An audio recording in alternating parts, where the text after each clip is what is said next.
مخ کی آیات مبارکه کی دا خبر ذکر شولا چې د الله په ذکر سره د زړونو اطمینان راځي.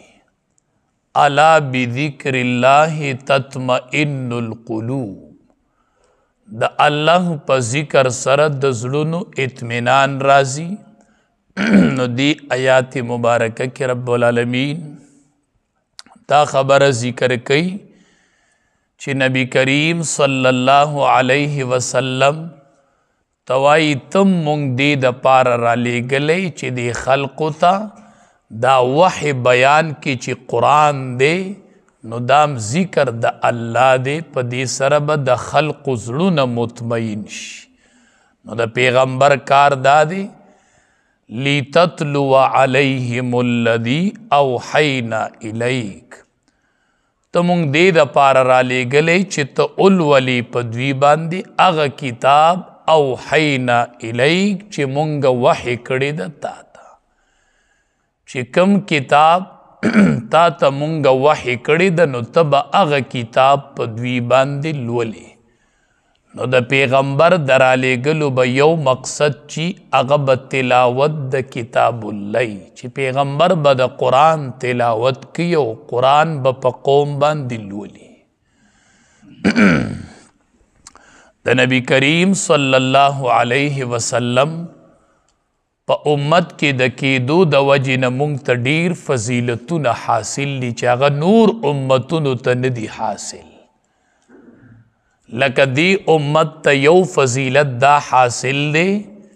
چې الله په دی امت کې د آسمانی کتاب حافظان پیدا کړل د قرآن. دا په بل امت کې نو. کم پیغمبر باندې چې به کم آسمانی کتاب نازل شو نو دا به صرف پیغمبر ته یاد و امتی ته به نو یاد. او الله تبارک و تعالی د نبی کریم صلی الله علیه وسلم په امت کې د آسمانی کتاب حافظان پیدا کړل. ډیر خصوصیات مونږ ته د نبی کریم صلی الله علیه وسلم په وجه حاصل دي. کتابونو کې راځي عیسی علیه السلام وی پلار روان و چې اوی قتل نو یو دریاب دی او هغې کې یو ګټ دی سپین ګټ دی ډېر ښایسته دی. یوه ډیرکۍ ده د شګو هغې ډیرکۍ کې ګټ دی. نو عیسی علیه السلام چې ولیده نو ډېر ناشنی وګڼو. جبریل امین راغی عیسی علیه السلام ته وی دا ناشنا دی وګڼه. هغه وی او وی راځه چې د دې نه درتم ډېره عجیبه خبره وښیم. جبریل امین عیسی علیه السلام د ځان سره را روان که رایوست. هغې ګډ ته نږدې شو هغې کې یوه دروازه کوله وشوله چې دی ورننوتل نو دنده یو کس په مانځه باندې ولاړ دی مونځ کوي. چې کله فارغ شو نو دی تی تپوس کی وی د څومره وخت نه دا عبادت کوي وی 1500 کاله مې وشو چې د الله عبادت کو. عیسی علیه السلام ته دا خبره ډېره ناشنا ښکاره شوله چې دومره مودی د الله عبادت کو. جبریل امین ورته وی راځه. عیسی علیه السلام جبریل امین واپس رالل.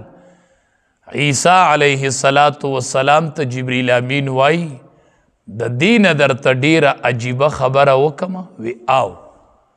عیسی علیه السلام ورته وی یو پیغمبر را روان دی چې هغه ته نبی اخر الزمان وای. د هغه امت چې 2 رکعات مونځ وکي نو د دې کس د 500 کالو د عبادت اجر به هغې ته په 2 رکعات نفل مونځ باندې میلاوي. دا د نبی کریم صلی الله علیه وسلم خصوصیت دی چې دی امت تفریح حاصل دی. یو صحابی د جنگ په موقع ورته غنیمت میلو شو مال. هغه په هغې تجارت شروع کو نو ډېره ګټه یې وکړله. نبی کریم صلی الله علیه وسلم ته فرمایي وی ډېره ګټه مې وکړله. نبی کریم صلی الله علیه وسلم ورته وی څومره ډیر زیات سره زرو مقدار وګټو نبی کریم صلی الله علیه وسلم ورته وی د دین درته زیاته ګټه وخیمه هغه ورته وی او وی د فرض مانځه نه پس 2 رکعاته نفل مونځ کول حقیقي ګټه چې ده هغه دغه ګټه ده د دنیا ګټې به پناه شي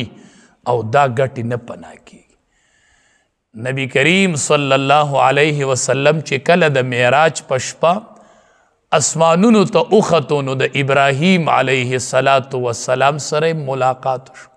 هر پیغمبر سره ملاقات شوی دی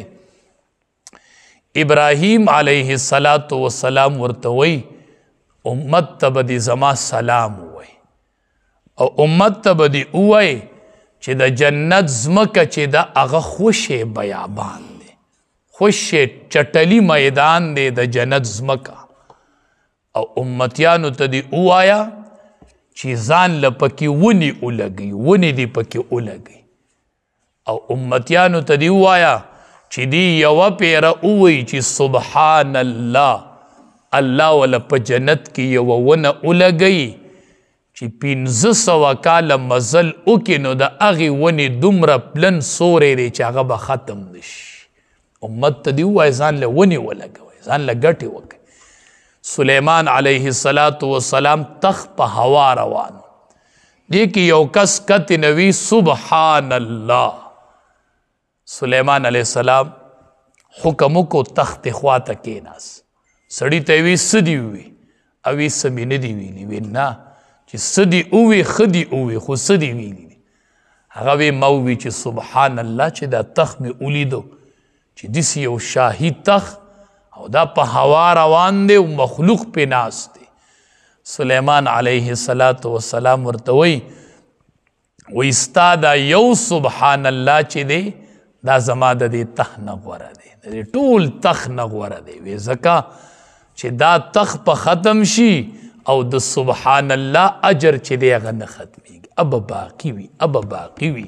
نو دایمي ګټه هغه د آخرت ګټه ده د دنیا ګټې خو معمولی ګټې دي فارغ ټیم میلاویږي سبحان الله موقع میلاویږي 2 رکعاته نفل کول په دې الله دی امت له دومره اجر ورکوي لکه د مخکنو امتونو 1500 کاله عبادت او د دې امت 2 رکعاته نفل مونځ کول دا دومره اجر لري موقع میلاویږي جماعت ته راشي مکروه ټیم نه ادریگا 2 رکعاته تحیت المسجد وکا دا د جماعت حق دی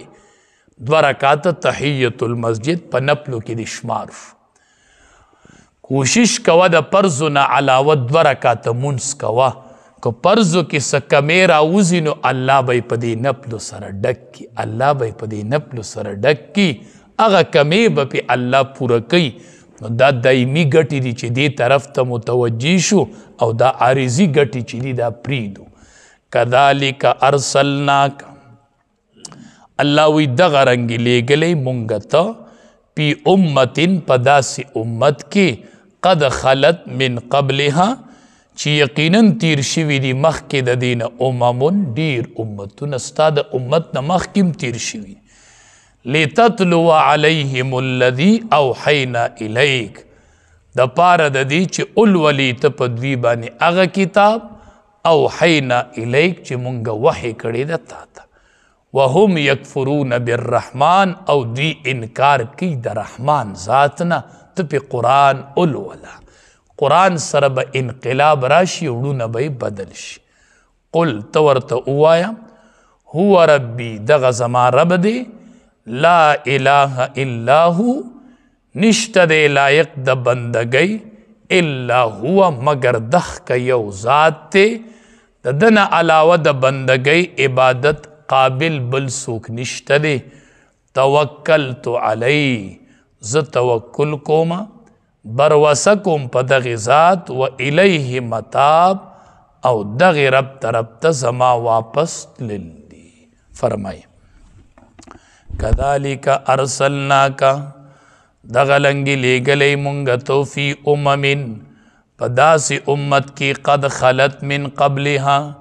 چې یقینا تیر شوي دي مخکې د هغې نه امم ډیر امتونه لتتلو علیهم الذي دپاره د دې چې ته اولولې په دوی باندې الذي هغه کتاب اوحینا الیک چې وحی کړی د مونږ تا ته وهم یکفرون بالرحمن او دی انکار کوي د رحمان ذات نه قل ته ورته ووایه هو ربي دغه زما رب دی لا اله الا هو نشته دی لایق د عبادت سیوا د دغه یو ذات نه علیه توکلتو په هغې الله باندې زه توکل کومه و الیه متاب او هغې رب طرف ته زما واپس تلل دي